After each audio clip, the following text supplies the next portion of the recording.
What's up, everyone? It's your boy BLAZEDxENFERNO, and you are listening to episode 84 of the Infernal Gaming Podcast. We're recording this episode for you guys May 3rd. So day off of May 4th at exactly 1:11 in the morning. So, make a wish. Because we're doing this one kind of late for y'all, man. We got a lot of content we got to get up out of there, but we'll get to that in a second, man.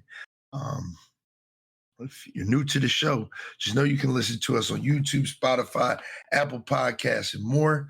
Links are in the description. Check out our personal links as well. And remember to rate the show 5 stars on Apple, Spotify, like on YouTube. Definitely make sure you check those links out. My boy Eknight's working hard on Couch Combat. He just hit 700. I know he's way over 700 now, maybe 730 something subscribers on YouTube. So make sure you check my man out. He been working, putting that content out. I ain't gonna spoil nothing, but we got some work coming. But boom, got a little bit of an update for y'all before we get into the show. I apologize for the weird schedule with these podcasts because they're not coming out as they're supposed to. Usually we drop they're supposed to drop every other week, bi-weekly on Wednesday, and we haven't been doing that. We just been busy. I've been busy, as y'all know. For the gamers that listen to this podcast, next week is Too Litty week for streaming. I'll be streaming for 6 days next week. So it's a lot of work, man. It's a lot of work. And I've just been kind of putting all of my energy into that. We just hit 1,000 on Twitch. So I've just been constantly, moving forward with the content on that end. So I apologize for the podcast lacking, but trust and believe y'all getting episode 84 and 85 damn near back to back. I'm probably going to drop this when y'all hear it Wednesday, as it should be coming out. And then hopefully we'll have everything set up to where next week y'all will get 85. Or y'all might just get both of them in the same week because we just been fucking up. We've been fucking up with the podcast. So apologize for that. Trying to get that content out. Hopefully when 86 comes back, we'll be at a regular schedule again. But boom, it's another music podcast for y'all because we haven't done these. We're giving them to you literally back to back. We're way behind with the music podcast. And as you could probably tell from the description, from the title, we're doing our album of the year list and we're doing our Grammy thoughts. And we're going to talk a little bit about the Kendrick diss track that came out because that did come out. And we'll start that with that because I didn't even introduce my co-host for this. Warren, my guy, is with me. Hey, what up, dog? So yeah, we're going to turn it up and do our thing. So let's jump right into the Kendrick conversation since that's what I think is what everybody's going to probably want to gravitate to this podcast for. We'll just give it to you up front about how we feel. Boom. I believe it was Tuesday. Kendrick dropped. It was Tuesday. Yeah. Yeah. Kendrick dropped a nuclear bomb. Yeah, on everybody's head with a 6-minute track called Euphoria, which was obviously a diss, that track that was aimed back as a response to Drake's push-ups. And if you want to know how we felt about that song, you can go ahead and listen to episode 83 of the podcast because we talked about that there in full detail. We talked about the entire, from the beginning of the beef to what was the end at that time. So this is where we're at now. With the beef. I feel like something is gonna. Let me make sure before we talk about this. Nothing dropped tonight. And we didn't get a nuclear bomb tonight. Because we may have got a. Because we're right over midnight, so we might have got some. But go ahead and tell them what you think. Warren of the song, man. Break it down. Well, break it down. I want you to start off with this one. Tell them, your first interpretations of everything, and I'll I'll come in with like my follow-up. All right. So as y'all would probably expect of me, yeah, I mean, because a lot of y'all call me a Drake glazer and shit like that. When the diss X. track came out, I was just like, okay, it's here. Let's see what my man Kendrick got. Let's, you know what I mean? Let's see what he got, man. I looked at the song length. I said 6 minutes is crazy, but it's warranty. You know what I mean? Like this is we playing with fire now, man. Like friendly fire is now off. You know what I mean? Like these rounds hurt. You know what I mean? And he did his thing. And on first listen, I'm not gonna lie to you, I didn't really vibe with it too much. I didn't think it hit the way it was supposed to hit on first listen, like very first listen. I'm talking about like to set the stage for you. Like I was at work, I put my headphones in while I was working. If any of my supervisors listen to the podcast, I apologize. But yeah, I put my headphones in, I listened to it, and I thought it was like serviceable. I thought it was decent. I thought it was okay. It just didn't hit the way that I think it needed to hit. Yeah, I mean, and I feel like a lot of people felt that way upon first listen because again, Kendrick is a very you have to dissect his lyrics, and I knew that. So when I got on my break, I got in the car. I put the lyrics up. And I played the song again with the shit all the way up. Let that shit play in the car. And on second listen, you know, actually like looking at the lyrics, looking at the breakdown, because I caught a couple lines on first listen, but they weren't resonating the way I think that they weren't kill shots like they actually were in my head. But listening to it on second listen, he fried the shit out that man, dog. He fried the shit out of Drake, dog. All right. On third listen, he devoured Drake, and on fourth listen, he fucked that nigga up, dog. He fucked Drake up with that joint, man. And there's a lot of like bars, like I said, like that would literally go over your head if you don't pay attention. And I think that's what happened to me. Like on first listen, it's like I caught the line where he was basically saying like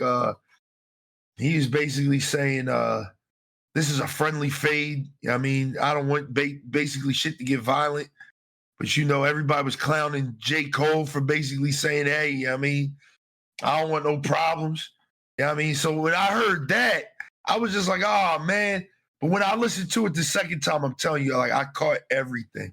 I caught every bar. Like, I'm about to put the lyrics up right now. I should have already did that. You know what I mean? But there's a lot of bars that would, like, literally go over your head if you didn't, you know, peep. Even the song title itself, you know what I mean, would kind of go over your head if you don't really think about it. Like again, like you know, Drake is an executive producer on a show called Euphoria, which is basically a bunch of kids teen drama show, and all this other shit.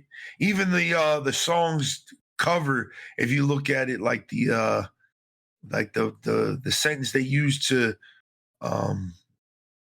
use euphoria as a noun, it's like they had almost a week to recover from the euphoria of Tuesday's series winning victory by Clifton Brown. I mean, so there's a lot of shots just looking at it at face value that again you would miss if you just weren't paying attention to, man.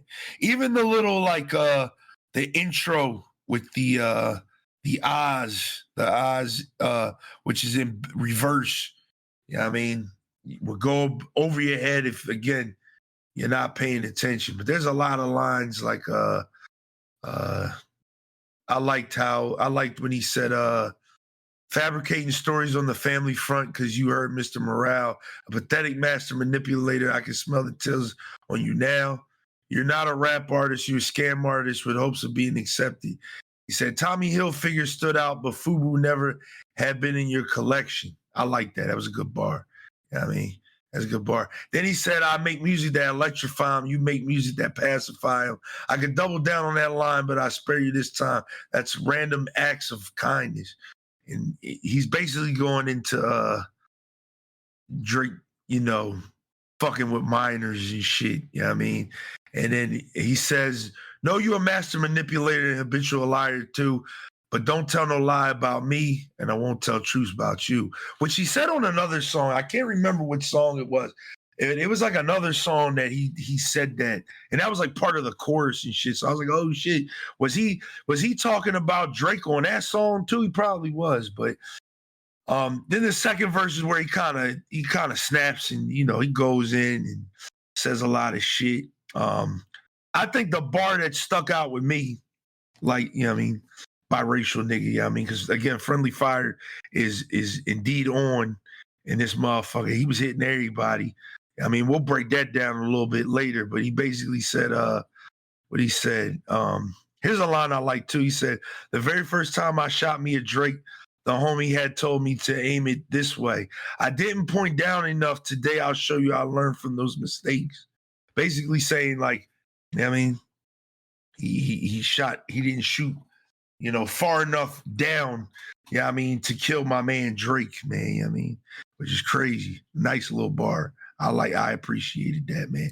He said the bar that I think stuck with a lot of people and had Twitter talking yesterday. He said he said I hate the way that you sneak this. If I catch flight, it's going to be direct. We hate the bitches you fuck because they confuse themselves with real women. And notice I said we, it's not just me. I'm with the culture feeling. You know what I mean? How many fairy tale stories about your life till we had enough? How many more black features till you finally feel that you're black enough? I like Drake with the melodies. I don't like Drake when he act tough. You know what I mean? I think that shit, that bar right there had everybody on Twitter talking, man. Because if you guys did, I know I'm kind of going on and on and on, but there's a lot to dissect here. And if you remember when Drake did Wick Man on Scary Hours 3, he basically had a line where he was basically saying he was too black for the white kids and too white for the black kids. You know what I mean? So that joint was that was a hard hitting line when he said how many features do you feel like you're black enough. That shit's crazy, man. That shit was wild, dog. And I think the third verse is where he pops off the most. Like I think he was hitting them kind of hard on the second verse, but the third joint, I think he was killing him, dog. He was killing him, man. But overall, man, I don't, and this is coming from a Drake fan, I really don't know where the fuck or how the fuck Drake is going to respond to this nuclear bomb that was dropped, because this joint is vicious. Like, I should just, right here in the podcast, I should just drop the fucking, what's the New York ball? What's the New York radio? Yeah. Flex? Yeah, Flex. I should just drop bombs all on this part. Like, bro, drop bombs, dog. Like I like. Again, I told Warren and Russell and them how I felt about the diss. At first glance, I wasn't really feeling it too much. I thought it was a good song. I just didn't think it hit the way it needed to hit. But nah, this is a atomic bomb. I think 10 out of 10. I think he killed him. I think push-ups is not fucking with this.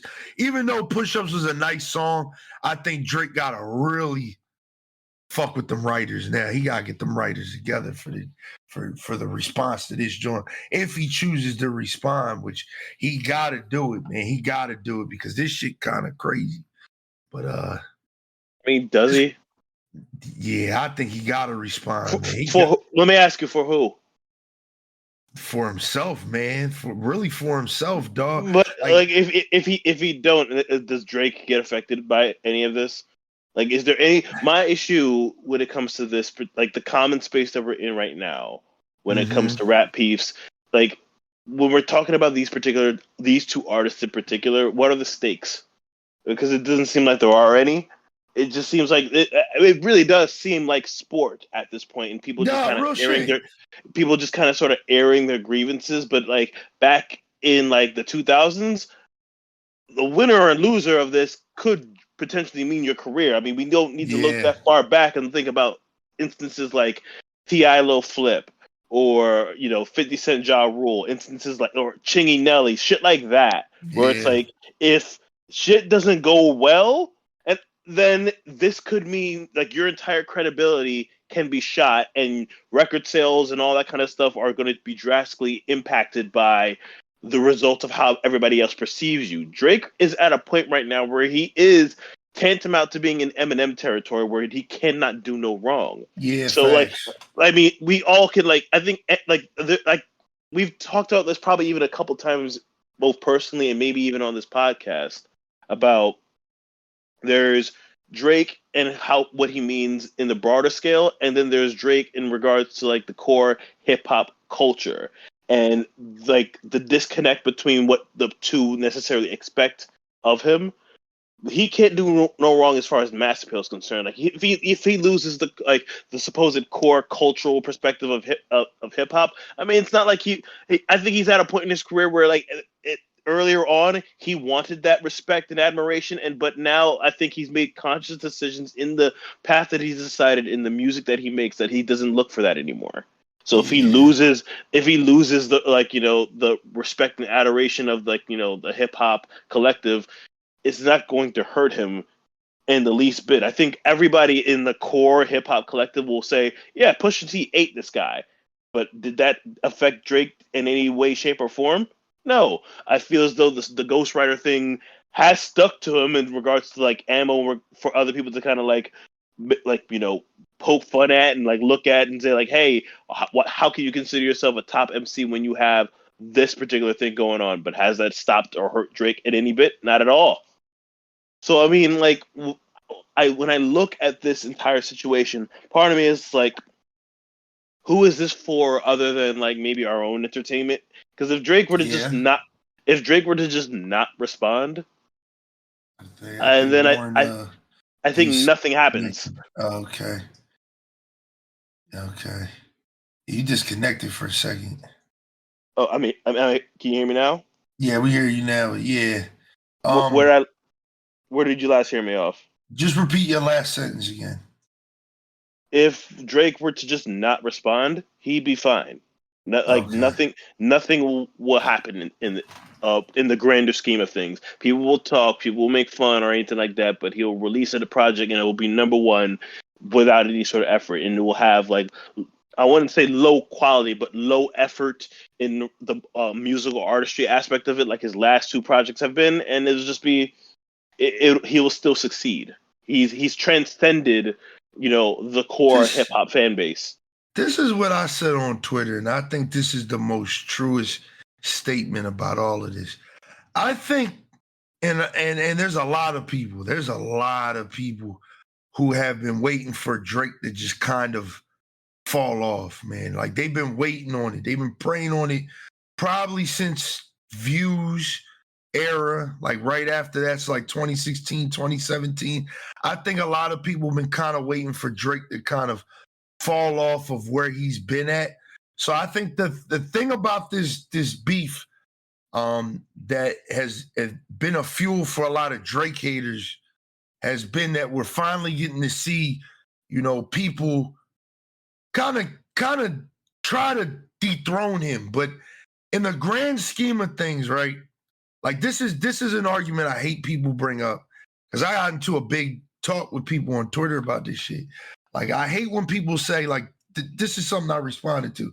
Somebody said Drake gets streams, Kendrick gets Pulitzer prizes, and it's like this is a true statement. However, at the end of the day, like we've said on probably the previous podcast and we've said before, he got a Pulitzer Prize for probably the album that deserved it the least. You know what I'm saying? So it's like, while it is valid, it's like, and it's also like, again, if you want to say you're one of the greats, right, in a music thing, and this is no glazing, this is really no glazing, dog, real shit.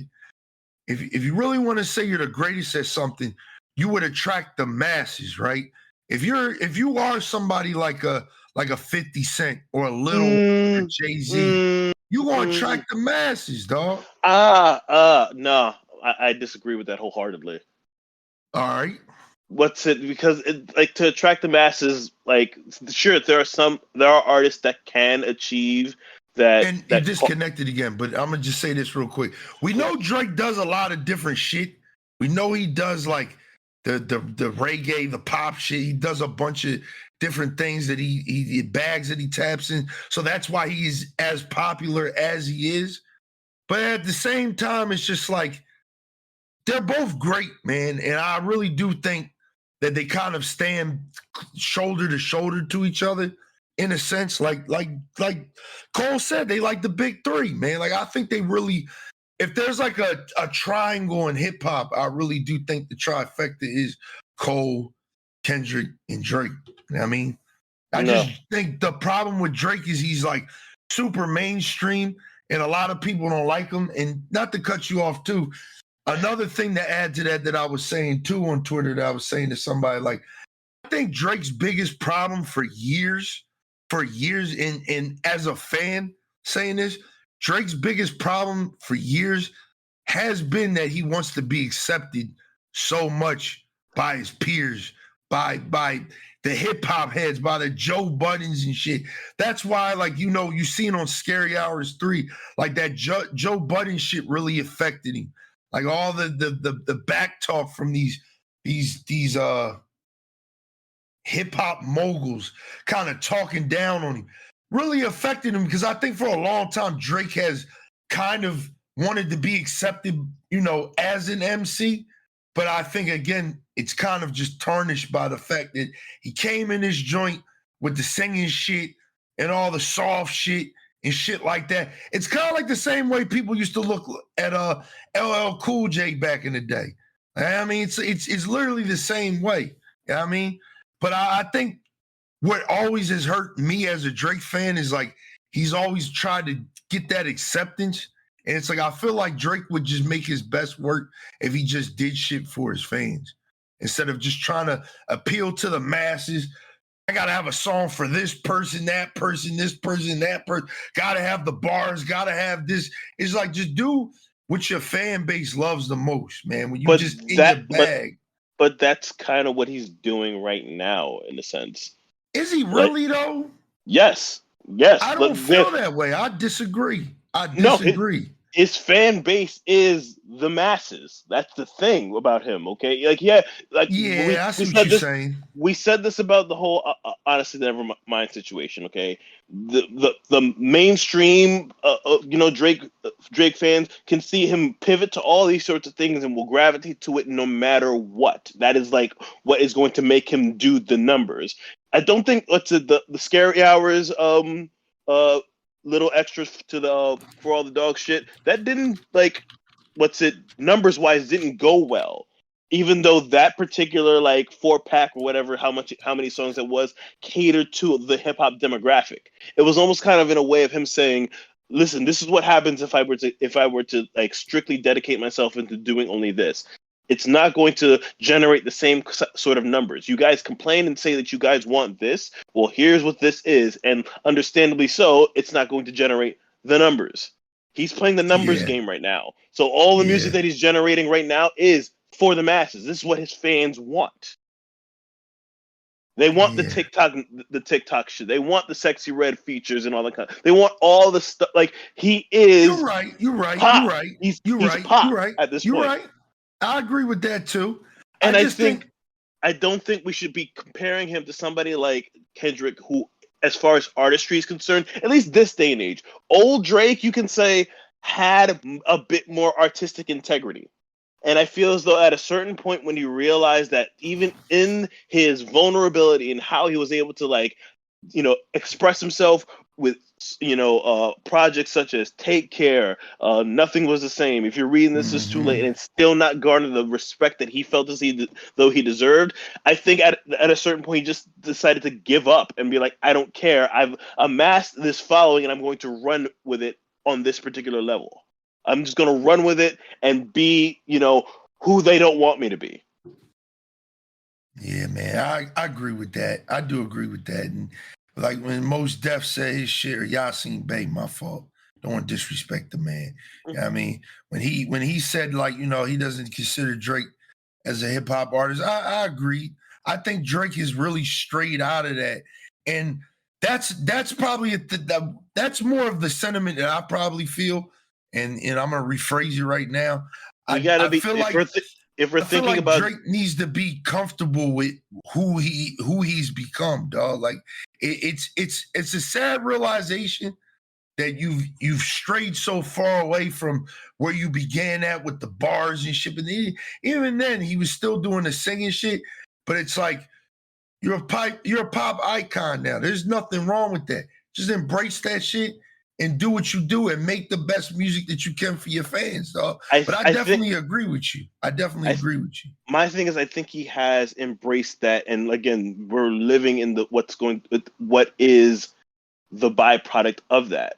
And I feel as though I don't even know what is there left for him to kind of sort of talk about, because I think he has, even in the albums that he's releasing recently, he has those moments of like introspection and vulnerability, but it seems like it's caught in this loop of a nigga that's in his 20s still doing the same shit he was doing before. We've critiqued him on this already. It's as if like he didn't grow up and his music hasn't necessarily matured. But like, again, I think you even pointed out to it, he doesn't make music for us anymore. He's for the sticking kids. to this particular he's sticking to this lane here.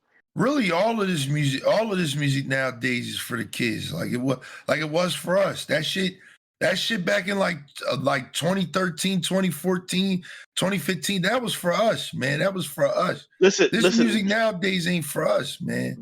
Drake is like what sets Drake apart from many other artists who kind of have this artistic integrity about themselves. He's always wanting to be at the forefront of whatever the fuck the wave is going to be, and just being on that particular level. So other artists, especially like OG hip hop heads, where it's like they have a particular sound that they want to stick to, that's true to themselves, and like, again, their own artistic integrity, and refuse to. Some will say it's a refusing to grow. Some will look at it as refusing to compromise. However you want to look at it, I think people like Juicy J and Nas can show people that there is growth in also maintaining your integrity in regards to how to express your art. But like, I guess others just have not been able to find that sort of like middle ground where they can develop a new sound while also still staying true to who they are.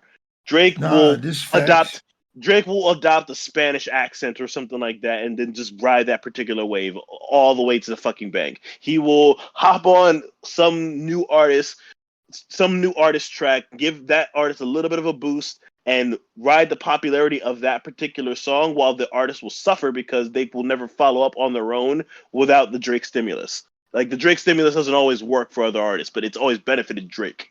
Yes, facts. So how do you feel about the diss track? Because I think we're getting a little off, but I agree with everything you're saying.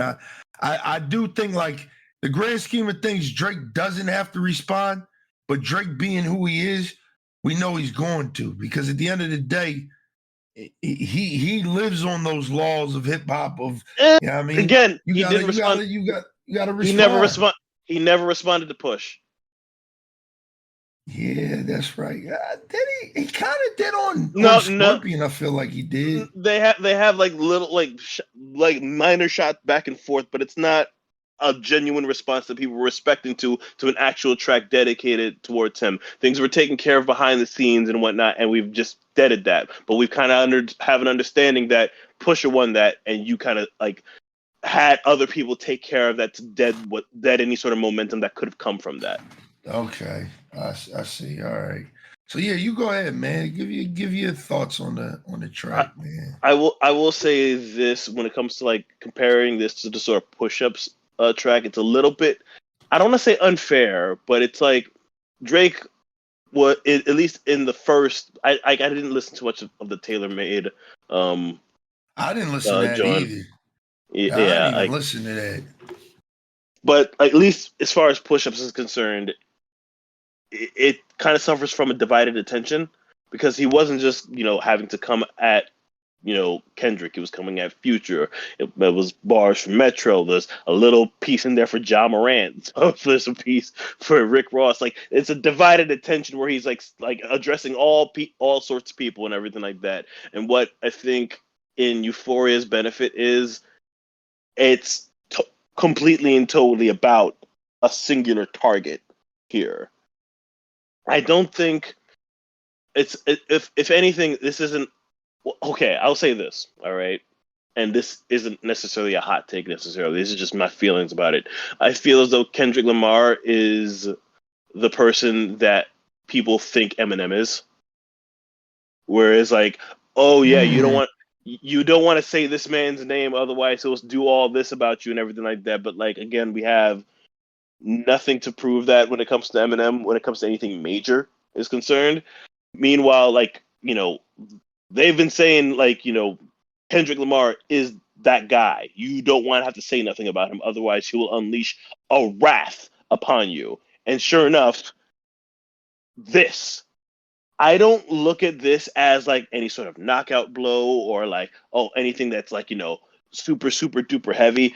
If what carries the track itself is the aggression that's associated with it, the wordplay and how he's expressing himself on this track. Because the things that he's saying isn't necessarily new. If all he's doing is like holding up a mirror and poking at insecurities, whereas like, okay, you can say Drake was talking about like splits and like how you a big stepper, but you're in a size 7 man's shoe on and whatnot. Like little like digs here and there that don't necessarily poke at like, the person who Kendrick Lamar is. Meanwhile, like this guy literally dedicated 6 minutes to dissecting you. Yeah. You person, like you as a father, you as an artist, you as a man, just like you and your insecurities, just you as an artist, just everything, just dissecting you. And even in all of that, he's telling you like, all honestly, all this is just saying, you don't want any of this because I have more to say. Leave me alone. This is the warning. There's all that's been said over here is literally. I got that vibe too, because that was another thing I was saying on Twitter. Like again, not to take anything away from the diss. The diss is great. I thought the song was very good. I just think it's a lot of shit that people have been saying already. Like people have been saying all of this shit already. Like he didn't really say anything different. He just said it in a Kendrick way. Yeah, I mean, he did it way better than other people could have expressed it. Yeah, sometimes exactly. Yeah, a lot of times it's like it's not about the content itself, but how you deliver it. Like some people, people will say this about like people who joke steal, where it's like, yeah, you originally came up with like what was being said, but like I just delivered it better, and people will remember me for saying it because I delivered it in so much better. And I think that's kind of how it is when it comes to Kendrick. We saw friggin' Ross or other people bring up the whole you don't have real abs. The way Kendrick flipped that, bar none better than any other person has brought that up. Yeah, real shit. Yeah, that was a good bar. The ghostwriting stuff. Meek brought that shit up through tweets and everything like that. It never necessarily had anybody like look at him funny or any sort of type of way, but the way Kendrick spun that, by far better. Like he actually flipped the 20v1 thing that Drake was saying onto him, where it's like it's 1v20, the 1v20 if I have to count the people that write with you. That again, hard. It's none of this is, again, no knockout blow or anything like that, but again, hard bladed jabs that are just like, listen, this is warning because I have more to say. He alludes to a lot of it where it's like cease and desist on that record. What, you don't like that record? Back to back. I like that record, but I will get back to that. Like I'll get back to that for the record. Like there's more to be said that he's not saying, and it's like letting you know, like, this is not something you want. This is not the problems that you want. You're better off dealing with the last situation that you did not finish than to deal with me. Like, leave me alone. Simple as that. But it's just, again, the raw aggression. Even the part where he's just like, I hate the way that you walk, hate the way that you talk, I hate the way you dress. That That was an old fucking DMX. DMX did that on I think the Breakfast Club and shit like that. Oh yeah. But it's listen again, delivery. It just that's the kind of like if anything that particular like space in the track kind of like illustrates my point when it came to the whole Cole situation. I don't believe there's any sort of real animosity between him and Cole. Cole's the person in the middle that can like oscillate between the two, Drake and Kendrick. Like Drake is Cole's man, and I can imagine he feels the same way about Kendrick. Yeah. Get out the way, because I really don't like this guy over here. You can't like we were telling this like we were talking about this with the whole Cole apology thing, and I think as the weeks have progressed and like this comes out, it puts the whole Cole apology into a new light where you're just kind of like, yeah, you know what? Like if he really don't got that kind of like animosity towards him, what was the whole point of him trying to engage in a situation with a man like that when it's like he really ain't no beef? If you can just tell, it's like he even said it in there. This ain't about like who's the best or anything like. It really is about love and hate, and I really don't like you. I just again 2000. I'm raised on 2000s hip hop beef where it's like there was true hatred being expressed between these particular artists, and it's like that's the kind of stuff that I live for. Yeah. It's less about like, oh yeah, he killed them or anything like that. I just like that people don't like each other and are passionate about it. That is just like something about that warms my heart. It's just just pure unadulterated, like just hatred. You gotta respect it. Yeah, just gotta respect it. Yeah. Yeah. But So that's my thoughts on the whole situation. Where it's like Kendrick gave me 6 minutes of straight venom, and it's like again, no knockout blow or like oh my gosh, nobody got ended over here. But yeah, he didn't push it to him. Like he didn't. Oh yeah, no, he yeah, didn't yeah. story of Adonis. No, yeah, no. Again, all this stuff is regurgitated information of stuff that we already know, just creatively put together and just like yo, and just, again, and was truly disrespectful. Again, we don't have to like go through every single like bar for bar or like every single like double entendre or like hidden message over here that only Drake and a few people will understand. But just that kind of like creativity, dedication, and like raw hatred. You just gotta respect it. Yeah. So, how do you feel about the conversation that was had about, I mean, because a lot of people, with Kendrick lyrics, you always got to, of course, interpret them, your own way, I guess, to a certain degree. But a lot of people, were kind of interpreting that, when he was saying, like, we don't want you to say nigga no more. He was talking about all biracial niggas. How you feel about that? How you feel about that, man? Because that was really the talk of like biracial niggas was in full arms yesterday, dog.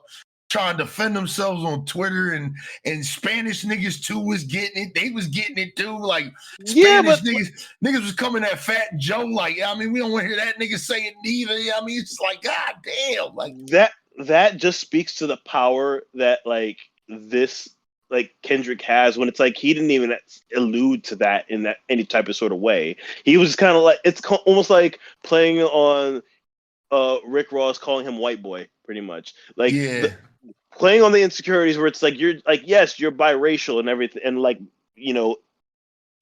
it like I can't even say like yeah he's a biracial but coded black. All right, simple as that. Okay, and I don't even want to get into like the sociology behind like how people the construct of race and things of that nature and all that kind of stuff. This is a conversation that does not need to start about who can and can't say the N-word amongst people who are biracial, blah blah blah, that sort of thing. I feel it's a stupid conversation anyway. But it speaks to the power that he has. If anything, I think he has that reservation exclusively for Drake. Less and like we don't have that sort of like reservation for Cole or anything like that because he too is biracial. But like, man.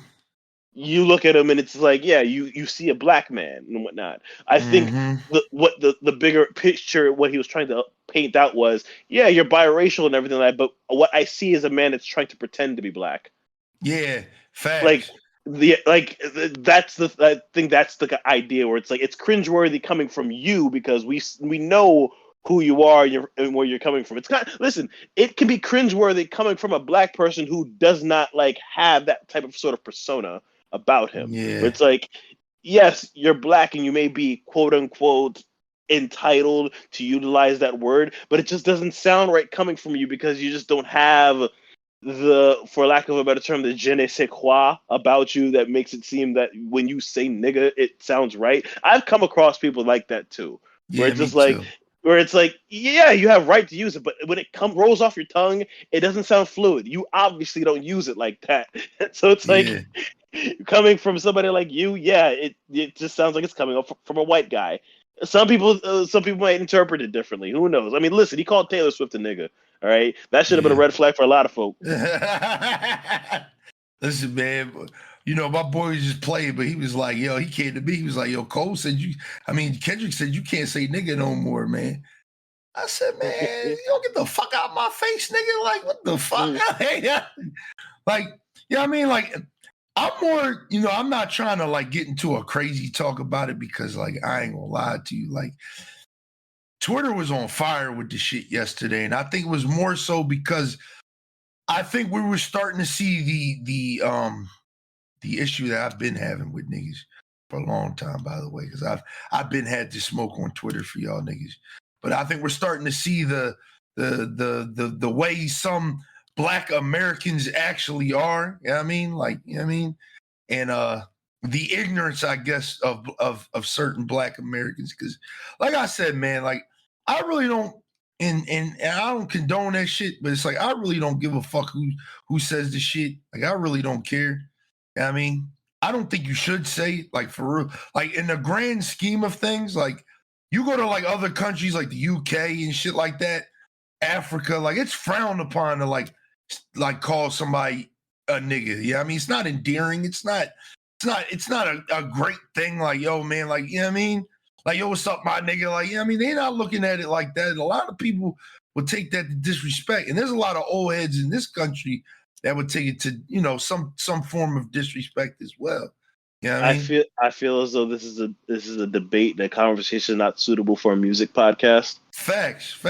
But I'm just saying, I think a lot of people took that bar and was just kind of, you know, trying to make it seem like, oh, he don't fuck with biracial people. It's like, dog, his fucking wife is biracial. Like, listen. For lack of a better term, niggas gonna nig when it comes to this bullshit. All right, like it's gonna be like what anything happens. Like the internet's gonna do what the internet's going to do and create conversations about dumb shit that we don't even need to be talking about, or even if it's just for the fun of it, because I think it's hilarious that they were bringing up so many different people where it's like, okay, you can't say it no more, you can't say it more. I don't even think they genuinely mean it, and anybody that genuinely does, I mean, this is not going to be a referendum on light skin and biracial folks and whether or not they can use the N-word. Let's not begin there. Okay. Yeah, please, man.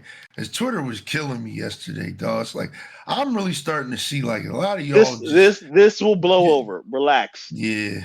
Y'all, a lot of y'all, like I said, like I really didn't care because I knew what the fuck the man was talking about. Like when he said this shit. I mean, because like he said it like 3 times. Like, you know, you're Canadian. You really have an accent. Like, you don't even sound right saying that shit. I mean, he was not coming at biracial people, y'all. Like, calm the fuck down.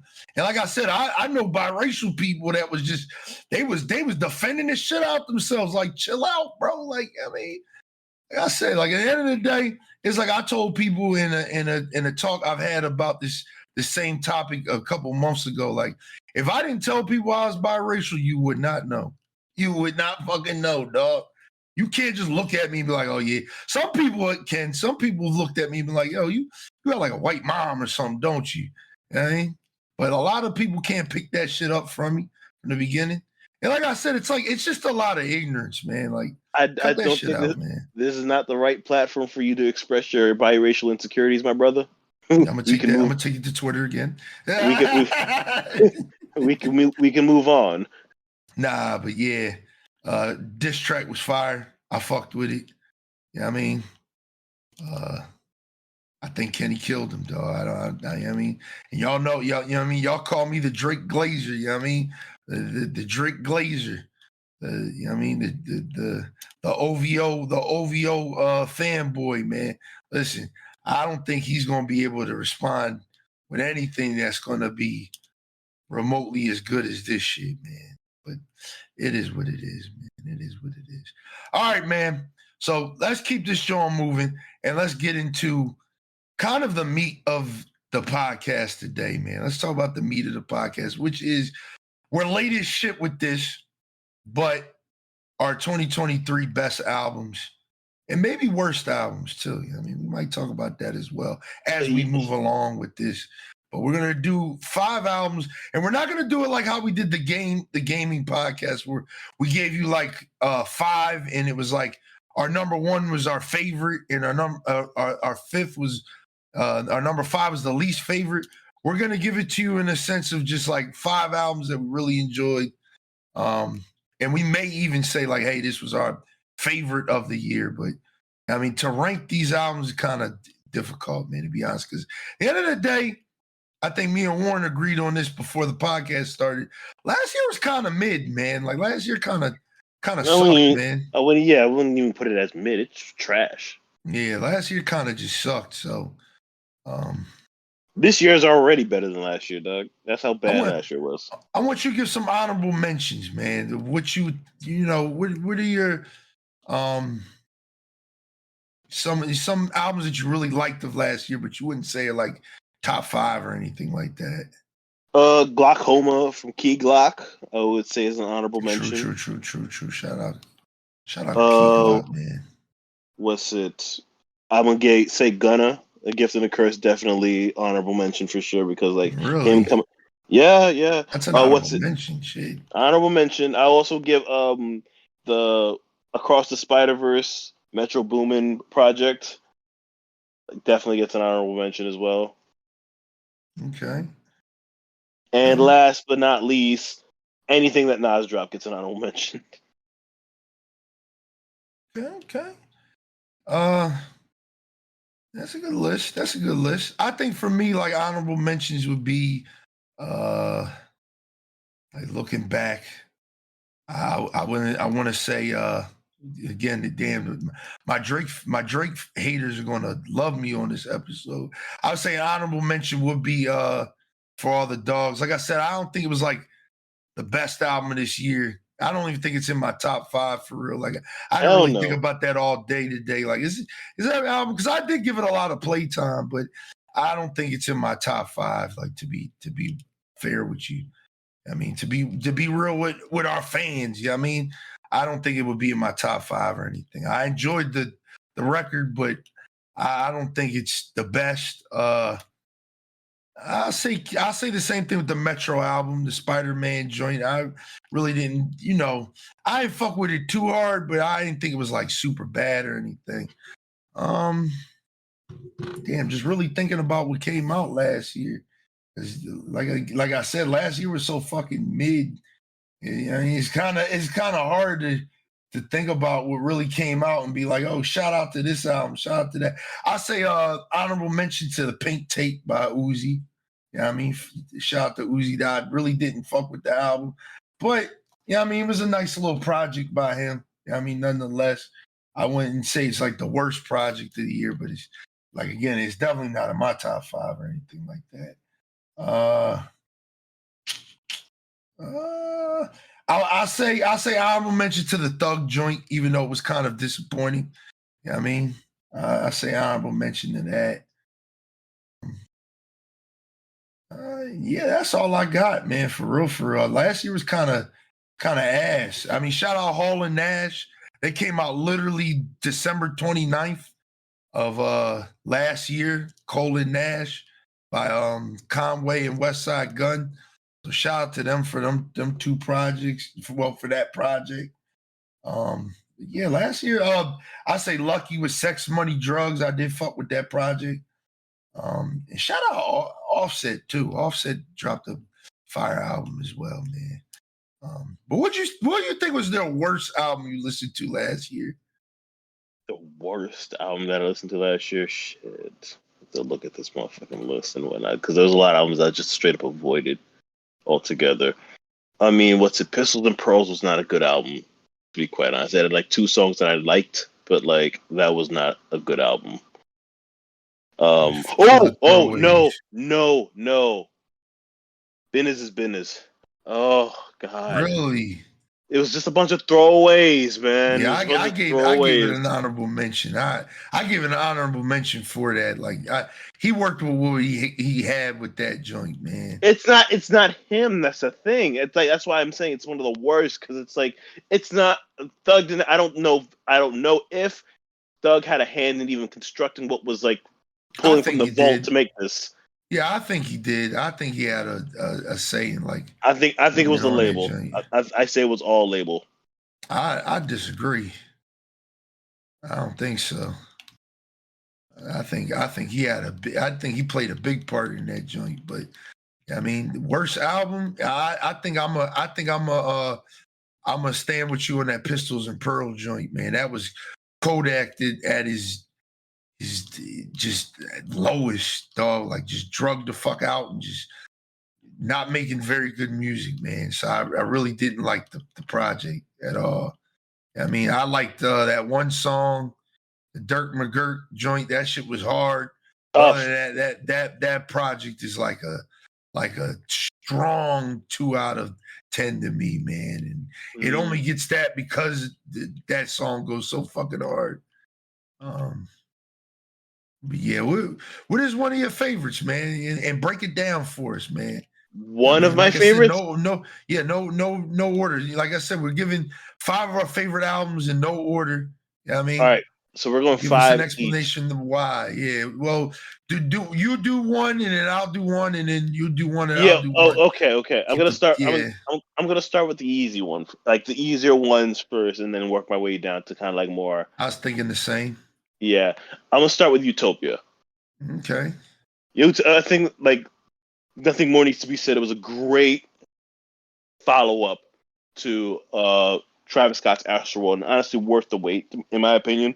Sure, it might not meet the same sort of caliber that Astroworld was, because that to me was its own experience, but that does not discredit how great of an album I think Utopia was. Facts. Like great, it was well put together. Like it was Travis at his best. I don't have much to even critique when it comes to that. It was like even throughout the different listens that I had of that album, it is well worth it. And he actually like rapped more on this particular project than he did in his previous projects and so on. So like yeah, Utopia definitely was one of the better listens of 2023. Yeah. And I'll have to, my first pick. I mean, I'm gonna have to agree with him on that, even though that's probably my. If we were going in order, that would be my number one. To be honest with you, would be Utopia. I think that was the best album of the year, man. I really enjoyed that project. I thought it was really good. Very well thought out. You know what I mean? It wasn't as good as Astroworld, but that's not saying it was a bad album at all. I mean, Astroworld is just an experience, and this is too a different type of experience that I think it stands just kind of below Astroworld. Like it's not like standing shoulder to shoulder. You know what I mean? But it's just as good in my eyes, man. I think it's serviceable. I think it's decent. I mean, and I do appreciate it, man. I'd say, again, I give Utopia like a 10 out of 10, man. 10 out of 10 album, dog. I really liked it, man. Even the songs that I don't really like the Kid Cudi joint, because I just don't like Kid Cudi. Fuck that nigga. I mean, your boy falling off a stage is all zesty and shit. You know what I mean? He had one of the better albums of this year so far. We'll talk about that on the next podcast. But yeah, I'll give Utopia 10 out of 10, man. You know what I mean? All right, what's your next pick? and then you pray for me by West Side Gun. Well, I forgot about that joint. Honorable mention. One of my favorites so far this year. I think I've made it clear beforehand where it's just like everybody has their favorites out of the Griselda collective, whether it be Benny or Conway and whatnot. But for me, West Side puts together good projects, man. Like I'm still like listening to Hitting the Words Hermes 10 or 10 as it's being referred to when it came out. Yeah, this was a great listen, okay? And like what really sealed the deal for me when I was listening to this project was listening to Freddie J's with DJ Holiday. I hadn't heard that man's voice in like close to a decade. Okay, if you are familiar with like any sort of holiday season mixtape, DJ Drama and DJ Holiday are up there for me in that era. So like hearing him on this particular project, Gunn is a genius. All right, Gunn is honestly, to me, the streets DJ Khaled, only he can rap too along with it as well. Yeah. So yeah, and then You Pray For Me is just like again a good gritty street album, nothing less than what it's expected from anything Griselda. But like when Gunn got his name on something, you're gonna get some quality. So that was definitely one of the better listens of 2023 for me. What would you rate it? Probably rated a high 7 out of Really? 10. Like, yeah. So this would probably be like your number 5 pick. Probably, if I were to rank them. Okay. And what would you give Utopia, man? Because I don't think you gave that a ranking when you high 8. High 8. Okay. So a 10. All right, got you. Got you. Say nah.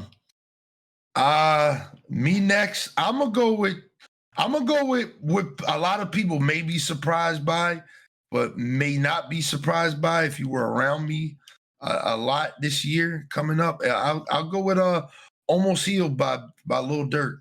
I really like that album. And I just recently, through the Drake stimulus package, became a Drake fan.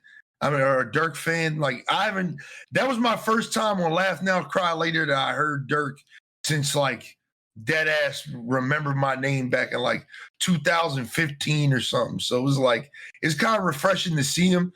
And then he dropped some good albums, like when he did the Voice. When he did The Voice, I like that.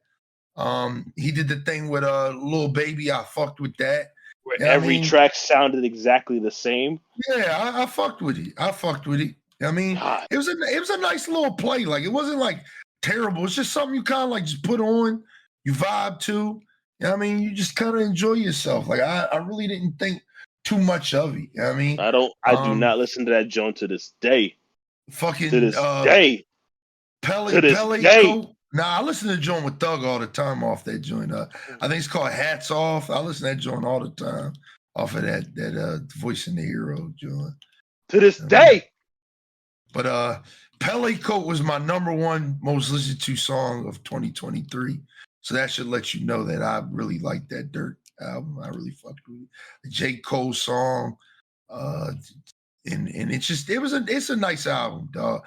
I give that joint like a solid, like if we got to use decimals, I'm gonna give it like an 8.5, like maybe close to a 9.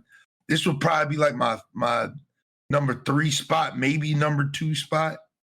I don't know, because again, like last year was kind of an ass year for albums. So but I really like that project a lot, man. And I can't wait to see what Durk do next, man. I thought we were gonna get a deluxe, but it seems like he's just moving on to the next thing, which is, hey, man, it's good for me, man. I fuck with it. Right? All right. So we did 2 that we liked, and we did 1 that we hated from last year. Do another one that you hated from last year. I wouldn't say I hated the Durk album, but it really wasn't for me. Really? I didn't. It was just like there's a few things. I think I've expressed before my issues with Durk. I just can't do the emotional thug shit. Like I feel the same way when it comes to like NBA YoungBoy and shit. Like when they're actually like aggressive and they're rapping, I enjoy the music. But when they like want to get into like thinking about the pain about what it means to live in the streets and whatnot, I just kind of like, okay, yeah, skip. This is just not for me. Damn, I fucked with the Dirt joint. I fucked with it heavy. I mean, The I man was like respect it. almost healed, but then continued to talk about street shit and like drilling niggas and whatnot. So it's like, hey, are you really? I felt like I could. It's weird because I'm not a street nigga. I mean, I'm really not a street nigga at all. None of us on this podcast are. I mean, and I feel like for some reason the album was kind of relatable. Like even the title, like almost healed. Like nigga, like I felt Nigga that said shit. it Like, was relatable. yeah, I felt like I was almost healed as well. That man, nigga was talking to me. Yeah. To me. Dirk was talking to me. I felt my guy, man. I felt him. He said he was almost healed. I said, you know what? I might be too, nigga. But I really like the project, man. I think the worst for me, which is going to be obvious, is an obvious another one. I mean, really easy, was that fucking Kid Cudi album he did for the fucking movie last year. Whatever that Netflix show he had or whatever. That came out in 23? Yeah, man. That shit was ass. You sure that didn't come out in 22? Nah, you're thinking of something else. But yeah, that came out last year. Let me make sure real quick. Hold on. Intergalactic came out in 22. Oh, yeah, that's super ass because I thought it came out last year. Yeah, that's no, dog. Yeah, dog. Stop disrespecting my man. That shit came out in 22. Damn, I gotta do it. I gotta think of something else. What was an album I really didn't like listening to, man? Probably the Coy Leray John. It's not an honorable mention, but I did like it. I fucked with it kinda too, but it was like I listened to it like those 2 times. I put one of them songs in my playlist, and it's like every time that song comes on now, I skip it. So I guess it really didn't resonate too much with the kid. So I mean, I don't know. I wasn't feeling it. I mean, I wasn't fucking with it. All right, let's do a favorite, man. This will be your third one. So go ahead. Third favorite of the year. Okay, this one's off. I wouldn't say not off the cuff. This is coming out of left field. You guys would not. I highly doubt much of you guys would know about this, but shout out to my people who do. This is going to be our affirmative action person of the list, and it's Home Court. No. We're talking Home Court Advantage Volume 2, Marlon Craft. Okay, all right. Honestly, I think I was on like a trip of like listening to like independent underground artists in hip hop and R&B and whatnot, and I stumbled across that's the boy you tried to put me on. Yeah, I stumbled across this one song called Distance, right? And I loved it so much that I wanted to like listen to like the rest of the album, and the album is fire.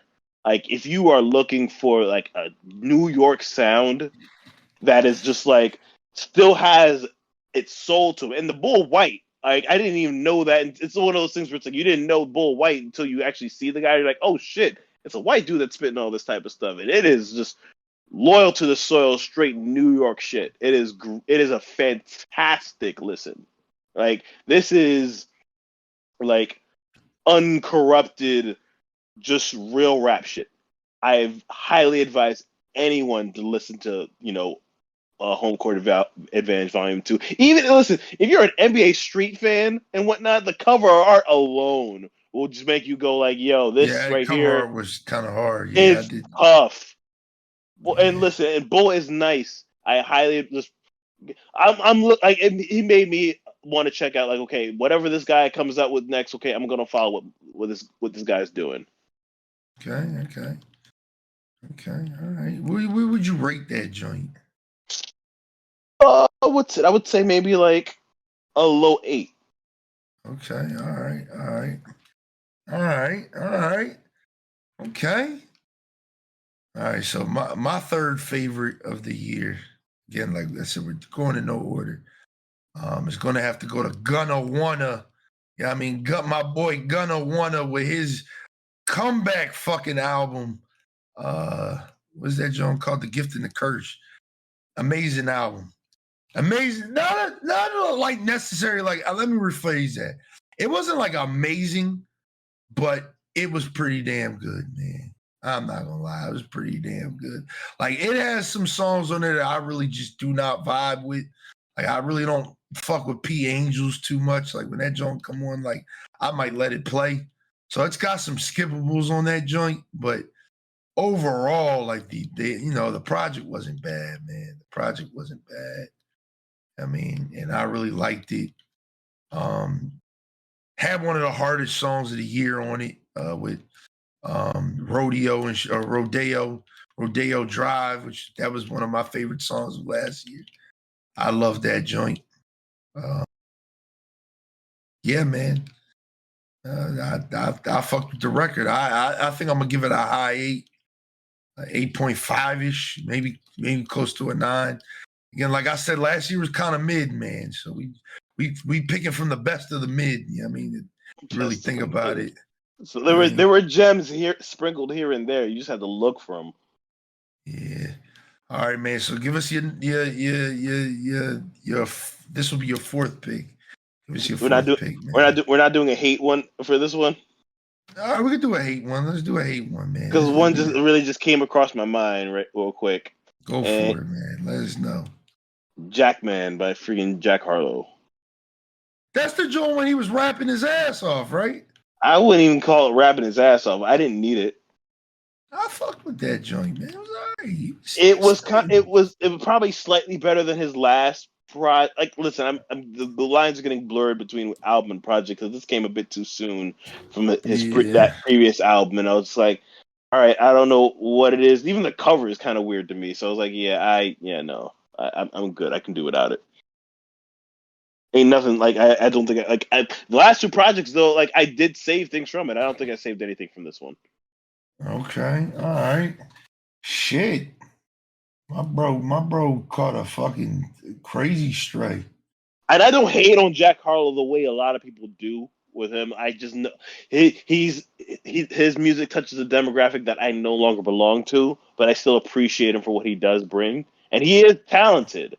It's just that I just don't like the trajectory of where his sound is inevitably going to end up. Yeah, understandable. Shit. I'm trying to think of something that I just did not enjoy listening to. And I was like, turn that shit off. Or you can go ahead. I got an easy one. Yeah, this joint was ass, bro. And I was listening to it for the podcast too, so it wasn't like I went out my way. I don't think we talked about it, but it was that bad. Like this is probably the worst album. No lie, I had to listen to, and that was Ben by Macklemore, dog. I did not fuck with that joint, man. Why the fuck did you voluntarily listen to that? Because we gotta do this shit for the content, man. Damn, man, that's dedication, dog. I can't. I'm dedicated to this shit, man. Like, trust me. You see, we didn't end up talking about it, but that shit was ass. That shit was garbage. I'd rather listen to the Heist than that shit, man. And that shit was garbage. A banger. No, the Heist was a banger. Stop it. No. Stop. We're not gonna like. No. Stop it. No. It's not Grammy worthy. It's not Grammy worthy. But that album was not trash. It's not even trying to make it. It's not even hip hop, dog. It's not. Like I listened to that shit. I'm like, how the fuck did this end up in the goddamn category to begin with? I mean, that's facts. That's facts. But yeah, I like the Heist, man. It had some little bops on that joint. That's college days bops. Yeah, it had some college day bops, man. Yeah, maybe I can't say nigga either, man. You might be right. Kendrick might be right, nigga. I might not be able to say that shit. Now, I fucked with that joint, man. But Ben, that shit was horrible, man. Oh my God. All right. This will be your fifth pick, right? Fourth. Okay, yeah, fourth pick. Let's do it. Fourth pick, man. The Great Escape by Larry June. Stole mine. That was my fourth too, dog. But I will say this though, okay, I gotta like shout you out because like I can't bring up Larry June and his praise without thanking you for putting me on. Cause like you dropped that shit in the group chat and like I think it was pretty early in the year when it came out, right? Yeah. Like what? And I'm guessing we were just clamoring to hear something, and like, yo, fam, we were even talking about it like before this, like, dog, it was just you put me on to like who this nigga is, and I never look back. Like this man got sauce, man. That's the only way I can even describe the way he kind of like goes about himself because he got like imagine like of the vein of a Currency and Wiz Khalifa, but just cooler in a way, and just and like how he vibes and whatnot. Like Larry just he built different, right? There's some ways I cannot describe. This nigga is just built different. This nigga just talk different. I heard a nigga say Larry June rap like he leaving you a voicemail or something. Like, dog, but I don't care. Okay, it's a relaxed flow, and you paired that with Alchemist beats. Like, dog, it was just incredible. From top to bottom. Now that it's getting warmer. You just gotta play this album. Yeah, you gotta. I highly recommend to any listener, man, The Great Escape, Larry June and the Alchemist. Listen to that shit. If you got go on a drive. Yeah, man. Yeah, open up the windows on a nice spring summer day. Well, just ride to your favorite place, ride to your shorty crib, ride somewhere while listening to this album, dog. It is just amazing. The vibe is right for it, man. The vibe is right for it. Immaculate vibes for this. Okay, Larry June did that shit. Alchemist did those beats, man. Yeah, I agree. I'll rate it a low 9. Low 9. Wow. Yeah, that was my number 4 pick too, y'all. As well. I thought the project was really good too. I got put on Larry June by just seeing him hang out. Like people were comparing him basically to like Wiz Khalifa and shit. And I was like, all right. I mean, I fuck with Wiz. I mean, Wiz kind of just be doing side quests when it comes to music now. So it's like we really don't take his music as seriously as we used to. But I was kind of excited to hear like somebody, that kind of sounds like Wiz back in his prime and shit like that. Because that's, like I said, how people were kind of marketing him to me. But I really like the project, man. The joint with I think it's called a Palisade with Big Sean. That's like one of my favorite songs of the year, dog. I love that song. That's like a good driving joint. Like I said, man, a really good album. I think I'm a mirror warm with the rating too. I'm gonna give it like a 9. Maybe like a high 8, like 8.9, because it does have some songs where I just really wasn't vibing to. But overall, like I did really like the project, man. The project was dope. I still listen to like Ocean Sounds, Margie's Candy House, What Happened to the World, like the show, man. Yeah, I can't. Yeah, man. The Alchemist did his these thing, joints man. are amazing, man.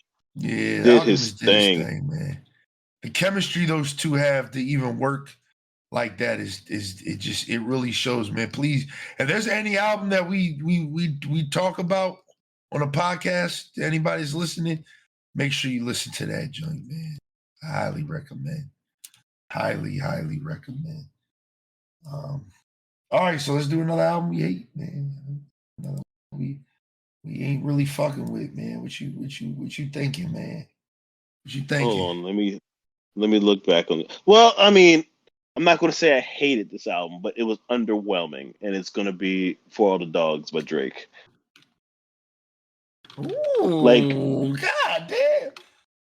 We've talked about it in the sense that like if you're going to be this top tier MC, we kind of hold you to a particular standard, and like when you like not only not meet the standard but you hit drastically below that standard, then like something has to be said. Okay, like first person shooter was the one standout track, and even now, like that, I was actually thinking about this today. I'm not even listening to that track like that. Like Yeah, honestly, yeah, like I really don't need. You know what the crazy thing about that project is? I probably listen to the songs on that joint that people listen to the least. Like I listen to like Virginia Beach a lot. Like that's my favorite song on there. Virginia Beach, 7969 Santa. I like Rich Baby Dad. I love that song, dog. It's like my little guilt. All right, I'm gonna just say, man, Sexy Red is my little guilty pleasure. I like her music. You know what I mean, it's all right. It ain't bad. You know what I mean, I see how people wouldn't like it, but I definitely am a Sexy Red enjoyer. So I like that song. There's nice little bops on that joint. So that's why I give it an honorable mention. I ain't gonna put it in my top 5 or anything, but yeah. Say worse is crazy, dog. You know what I mean? it's really but it's really not it. Like I just oh god. I mean, honorable mention of worst, I would probably add Cottonwood 2 in there, okay? And Elite Chopper really like kind of fell flat after a certain point. It's crazy because he's nice as shit, low key. He is. It's just I think I don't know what he wants to be. That's my issue. We don't know if he wants to be NBA YoungBoy or if he wants to be Nelly or some shit, man. Yeah, That's or the like vibe I get from him. or he wants to be healed and spiritual and like vegan and shit. I don't know what the fuck he wants to do with himself. Okay, but like I hope he figured that shit out, nigga. Because like Me versus Me was like one of the best albums that came out. I want to say in 22. That shit to me was fire. Yeah, man. Yeah, my man said For All the Dogs was the fucking one of the worst, man. God damn. It was so underwhelming. So underwhelming. I can't even agree with underwhelming. I thought it was just an okay Drake project. I mean, Yes, but do you listen to Drake for okay? That's the problem. That's what makes it man. underwhelming. Sounds like Nobody, he's your goat, man. He sounds nobody, like he's your savior, man. no, it's kind of like if Cole would have dropped something and it was just okay, then No, yeah, I agree with you. I agree yeah. with you on that, but it's to say worse is Nah, man. Not Nah. only is it wrong, it's just I mean, say nah. we grade these niggas differently, okay? You are held to a specific sort of standard, okay? Only certain artists can drop like okay projects and be like okay and get plaudits for it. And if you're like top tier and you're giving us okay, then that's a knock on you. I'm sorry. That's just I don't make the rules. I feel you. Yeah, I feel you, man. Do I agree? Probably not. Put it like this, okay? All-star players are not allowed to have like regular nights where they're just like, oh yeah, he played okay. Role players can play okay. The people that are just like coming off the bench can play okay and give you solid numbers or anything like that because that's what we expect of them. You're a superstar. We're supposed to be getting superstar stats, superstar numbers, superstar performances. If we don't get that from our superstars, then they're up for criticism. Okay, simple as that. Yeah.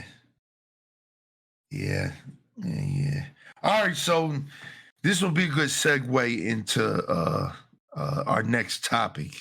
We didn't do our last album. I know we didn't, but that's what I'm saying. It's going to be a great segue. So what I want to do is I want to go first, and I'll let you go because I already know what you're going to say.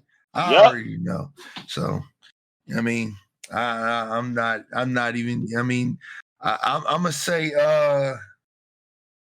my 5th spot. Damn, I just lost it. That shit was in my head. That shit was literally in my head. How you gonna forget that? Like one of your favorite albums of the year, and you already forgot it. Damn, dog. It shit just slipped out my mind, dog. No bullshit. Like that shit just slipped out my mind. You want me to go while you try to figure out what? Go ahead. Yeah. Go ahead. You already know what the answer's going to be. Michael. Oh fuck, man. Yep. And listen, okay. It seems as if like the Academy does not disagree with my perspective on this one. Okay, what can I not say about this album? Because it seems like everything has already been said on this podcast and beyond. The plaudits that it's getting and the awards that it has won, clean sweep at the Grammys. Like, you can't hate it, okay? And you know what I love the most about this album? It exposed all these new rap niggas and how the niggas who really do not know nothing about this motherfucking culture, okay? And do know nothing about, like, niggas who are Future fans, all right, but don't know who Killer Mike is. Like, everybody who had the nerve to say, who the hell is Killer Mike? You just outed yourself as you really ain't about this hip hop shit. That's just straight up facts, okay? Argue with your mama about that. Don't at me. But that's just straight up, okay? If you did not know who Killer Mike was, a man that's been involved in this culture since the 90s and so on, if you say you love Outkast and all these, like, Goody Mob and shit that came out of Atlanta, but don't know who Killer Mike is, yeah, I don't know what to tell you, okay? You really not about this culture. You really not about this culture.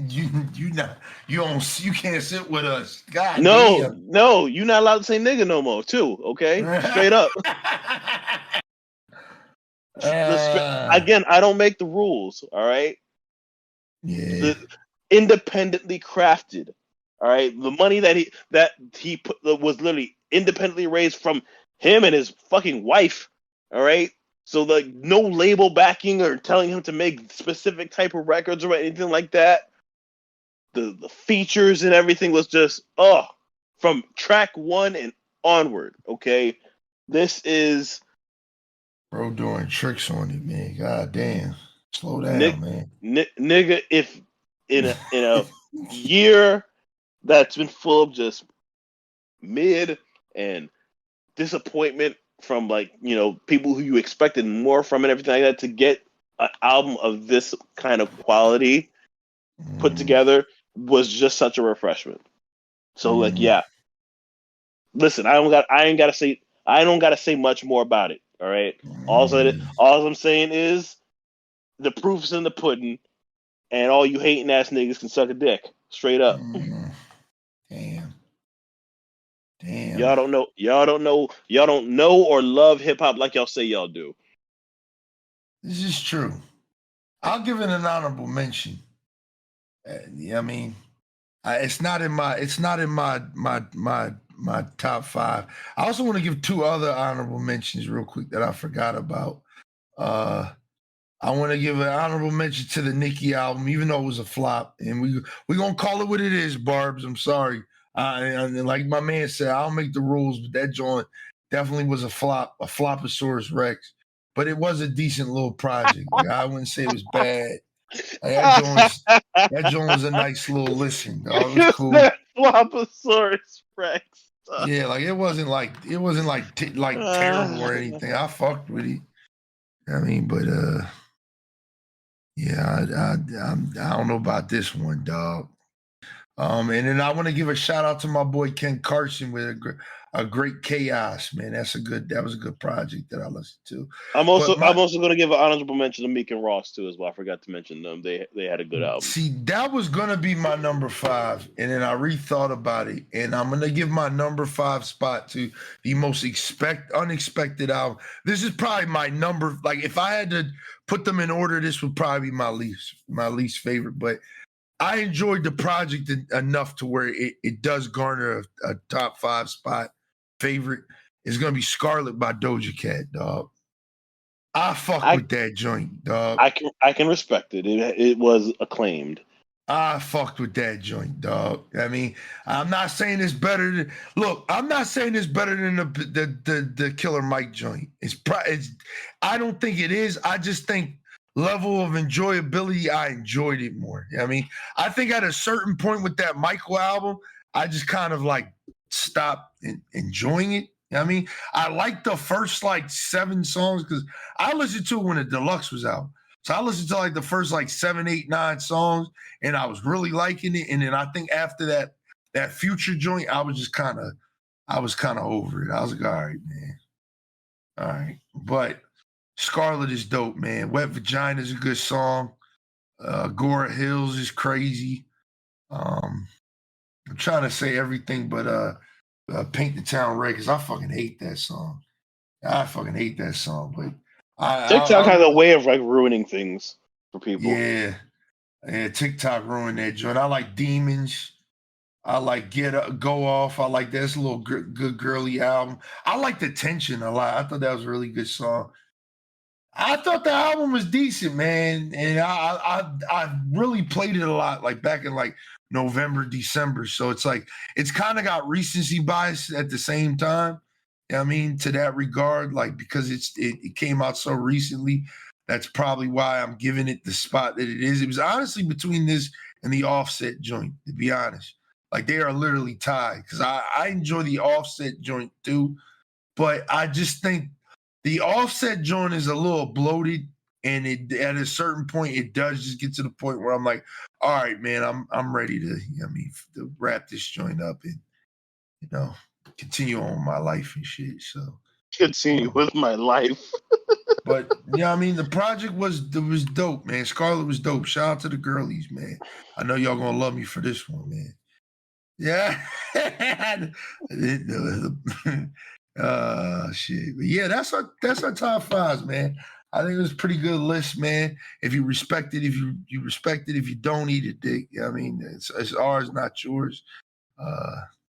And that's the bottom line on that, dog. Because a lot of people didn't like my gaming takes when I gave my gaming top five, but I fucked with it. I enjoyed it a lot. But like my boy said, Killer Mike. Let's talk about it, man. The Grammys. We just gonna gloss over it real quick. We're not gonna spend too much time on this subject. But go ahead, Warren. You can talk your shit, sweep. Man. All right, nothing more needs to be said. Okay, like listen, other albums and songs and whatnot were included in consideration and whatnot. Utopia. Listen. In my heart of hearts, part of me wished that Utopia got it because it deserved it. That Travis got a makeup Grammy for like losing to Cardi B for Astroworld because Astroworld truly, truly, truly deserved that Grammy. Yeah. But listen, like I will defend Travis and be like, yeah, you got robbed against Cardi, okay? Because listen, maybe it's not my space to even talk about it because I think Invasion of Privacy it just wasn't for me. All right, like I understand its impact or something like that, but like truthfully speaking, quality wise, it had to go to Astroworld. But this year, you had to go up against Michael. I'm sorry, but like as much as I liked Utopia, Michael was just something else. Michael was from the heart, from the soul, for the culture. It was so Atlanta. It was just everything. All right. Like this, just dog. It just could not be beat from an artistic standpoint. All right, I'm sorry. I feel for my guy, man, Travis, because they really slept on him again, dog. They slept on him in 2017, like the Grammys for the 2017 albums and whatnot. But like this one, he probably should listen. If he could have gotten one off for a track of sorts, maybe I don't know. I don't know which from the album you could probably like make a case for. But listen, probably man, Fiend. That's the song everybody dick rides. So yeah, but is it better than like scientists and engineers, nigga? Yeah, absolutely, 100%. I think hot take. I think the Thug joint is better than that. Nigga, if you got Andre 3000 on a feature and he's not playing Andre 3000 the album this year was great. and he's not playing the flute and he's actually rapping on it, that's Grammy worthy already. Listen, if I were to be quite honest, the Something for Junkies track should probably have gotten like more consideration because that was a beautiful track. It was great. Nevertheless, yes, even the Young Thug joint was pretty dope as well. Like I guess sometimes they do like get like certain songs that probably should have gotten more consideration than the ones that they do end up selecting. Like I've been pretty vocal about my thoughts about Silent Hill should have been like considered winning a Grammy over whatever it was for that Kendrick Lamar album, but nevertheless, warranted. Okay. For an artist of his age, because like they all say that hip hop is a young man's sport, but Killer Mike has been at it forever.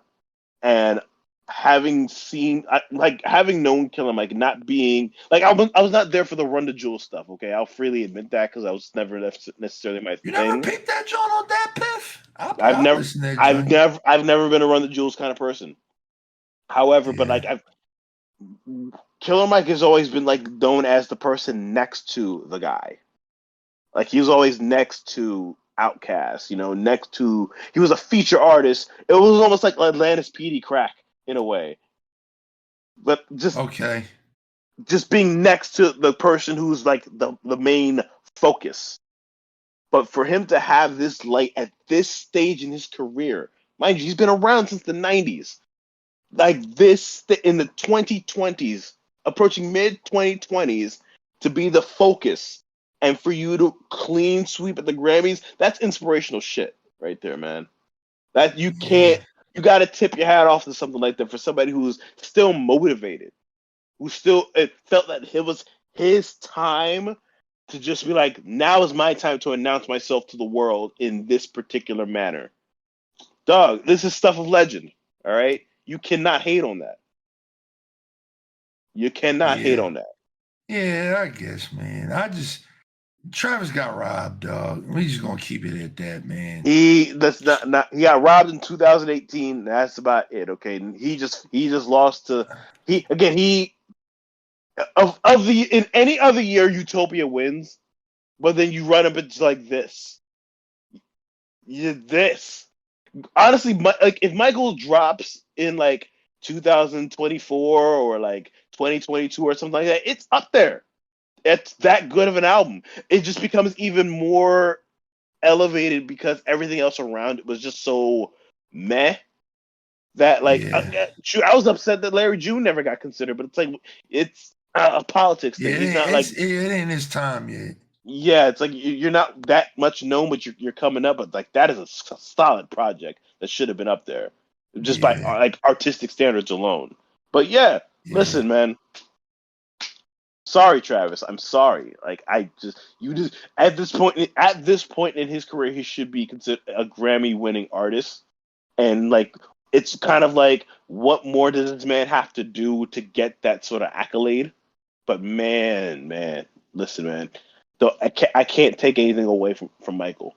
I can't take anything away from Michael. To call it a robbery would be insulting to how good Michael was. Yeah, I agree. I guess, man. Good job, Killer Mike. Congratulations. How'd you feel about the rest of the Grammys, though, man? Like the winners and shit. I wasn't paying attention to that shit, nigga. I paid attention to I had my singular focus on that situation. Like everybody else that won, it's like, hey, good for y'all, but like I really wouldn't give a shit.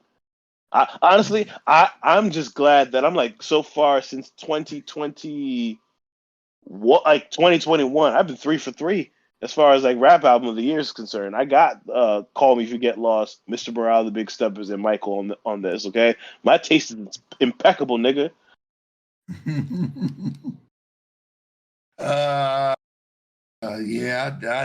I thought Utopia was going to get that joint. Easy bag, man. But I guess this year, listen. All I'm saying is this year is shaping up to be a pretty competitive year. But I got Future up there. Future definitely winning. You think so? You think Future gonna get for album of the year?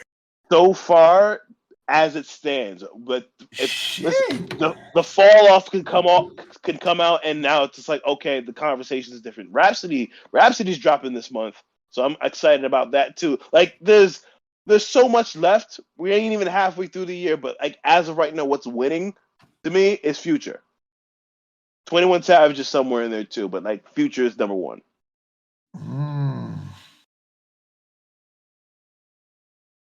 Okay, so fuck it. We ain't gonna talk about the other shit. We ain't gonna talk about Miley Cyrus and all that. Oh, nigga, what? I mean, Miley Cyrus won, I think, Song of the Year and all that shit. If I can give a shit about that, nigga, what?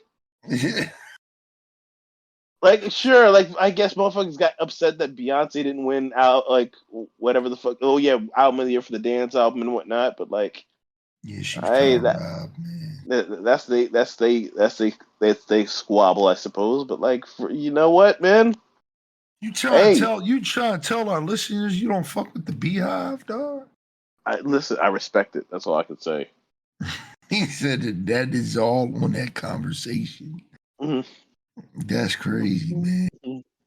You heard it here first, y'all. He does not fuck with y'all, man. No, it's just I fuck with the Beehive. I don't fuck with Eminem fans. That's the difference. Nah, man. Yeah, I think deep I down need to. inside. You know what he said the other day, listener? You want to know what the residential Eminem hater said to me the other day? You want to know what he said to me? He said this to me. He said, I actually am excited for this next Eminem album. Now, I don't know if because it says the death of Slim Shady that he's excited. Yeah, I mean, I don't know if that's why, but he said he was excited, man. I don't. Again, I don't know why I get the title of resident Eminem hater because I don't hate Eminem himself.